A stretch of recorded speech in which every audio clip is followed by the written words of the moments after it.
Lionel Messi আর পুরস্কার যেন একই সূত্রে গাঁথা। যে কোনো পুরস্কারেই তার চাহিদা সবচেয়ে বেশি। এত বেশি পুরস্কার জিতে থাকেন যে কেউ কেউ মনে করে মেসির জন্য যেন সবটাই সেট আপ করা।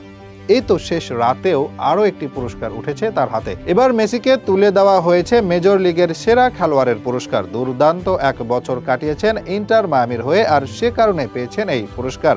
গত বছর মাঝামাঝি সময় এসেছিলেন মায়ামিতে, আমেরিকার সবচেয়ে দুর্বল ক্লাবে যোগ দেন, যাদের অবস্থান ছিল ২৯ দলের মাঝে ২৭ নম্বরে। বছর ঘুরতে না ঘুরতেই তারাই কিনা হয়ে গেছে সাপোর্টার্স শিল্ডের চ্যাম্পিয়ন, তাও আবার টুর্নামেন্টের রেকর্ড সর্বোচ্চ পয়েন্ট নিয়ে। এখানেই তো শেষ নয়, যে দলটা কখনো শিরোপার মুখ দেখেনি, বছর ঘুরতে না ঘুরতে মেসির কারণে এখন তাদের নামের সাথে আছে দুটি শিরোপা।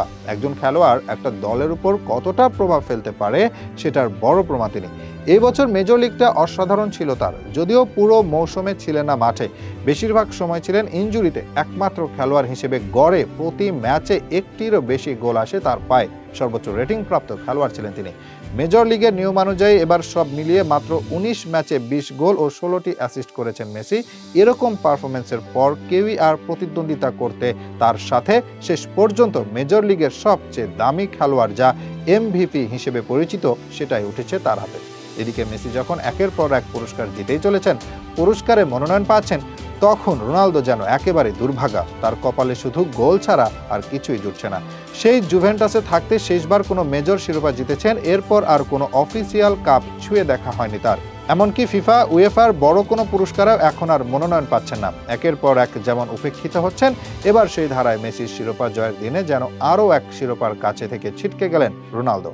গত রাতে তিনি মাঠে নেমেছিলেন সৌদি প্রো লিগের ম্যাচে, সেখানে মুখোমুখি আল ইত্তিহাদের বিপক্ষে, যারা আবার গ্রুপ লিডার।